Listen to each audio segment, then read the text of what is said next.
Ya terminamos con el primer método, que es el método informal o narrativo. El segundo método. ¿Cuál es el segundo método para realizar algoritmos? El segundo método es el pseudocódigo. ¿Y en qué consiste el pseudocódigo? Aquí tenemos. Dice que es la representación textual de un algoritmo de manera que dicho texto se encuentre enmarcado en algunas normas técnicas que faciliten su posterior transcripción a un lenguaje de programación. Entonces vamos a hacer algoritmos. Solo que este algoritmo ya está más técnicamente elaborado. ¿Y para qué? Para que en algún momento dado lo podamos pasar a un lenguaje de programación. Vamos a representar textualmente un algoritmo de lo que ya hicimos anteriormente. Algunas normas de los pseudocódigos. ¿Cuáles son algunos códigos de los pseudocódigos? Vamos a ver algunas normas. Primero, cuando empecemos a hacer un algoritmo en pseudocódigo, tenemos que colocarle un nombre. Hay que buscarle un nombre al algoritmo. Y ese nombre es lo primero que se debe de ver. O sea, ese sería el título en otras palabras. Pero además dice, debe ser altamente mnemónico. ¿Y qué quiere decir mnemónico? Eso indica que el nombre que le vayamos a poner, que sea entendible o que haga referencia de lo que va a tratar ese algoritmo. Algunas condiciones de los nombres. El primer carácter de un nombre de un algoritmo debe ser una letra. El primer carácter debe ser una letra. Recordemos también que la mayoría de los lenguajes de programación hacen una diferencia entre mayúsculas y minúsculas. Por lo tanto, usted debe saber qué tipo de letras tiene que usar. Otra condición. No tenemos que utilizar caracteres reservados. ¿Qué quiere decir caracteres reservados? Por ejemplo, el signo más no lo podemos utilizar porque eso representa una suma.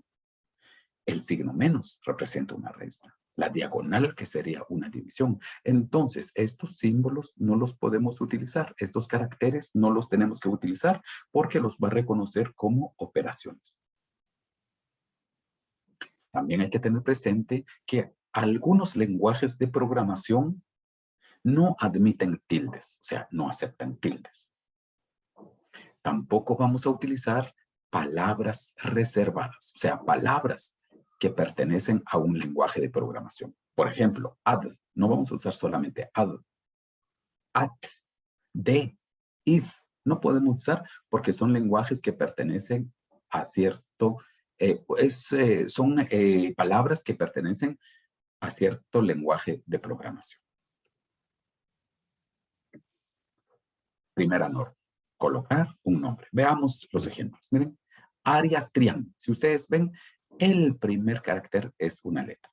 Y yo lo puse con mayúscula. Área triángulo. ¿Qué significa eso? Se entiende, aquí dice área de triángulos. Eso indica que este problema, este algoritmo va a ser resolver, va a encontrar las áreas de un triángulo. Otro, sum 2 num.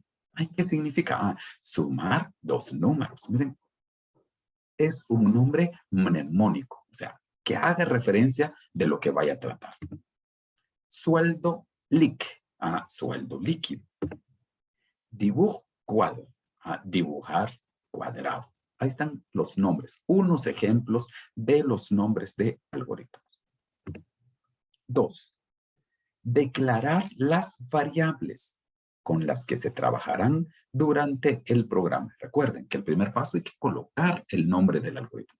El segundo, que hay que declarar con qué variables se van a trabajar. ¿Y qué tenemos que hacer? Escribir el tipo de dato que van a almacenar y el nombre de las variables. Primero tenemos que colocar qué tipo de variable. ¿Es variable entero, variable real o variable caracteres? Y además dice, hay que escribir el tipo de dato que van a almacenar. Eso ya dije, ya sean reales, enteros o caracteres. Pero también hay que escribir el nombre de las variables. ¿Cuáles serían los nombres de las variables? Seguimos con las normas. 3. Todo el cuerpo del algoritmo deberá ir encerrado entre las palabras inicio y fin. Recuerden, primero dijimos que el nombre. Segundo, hay que declarar variables. Y después viene el cuerpo del algoritmo. Y debe iniciarse con la palabra, valga la redundancia, inicio. Y cuando finalicemos todo el cuerpo, colocamos la palabra fin. 4. Cuando se ingresa algún dato desde el teclado, cuando nosotros queremos que se ingrese algún dato desde el teclado, debemos de utilizar la orden, esta palabra leer. Y a continuación colocar el nombre de la variable. Colocamos el nombre de la variable después de la orden leer.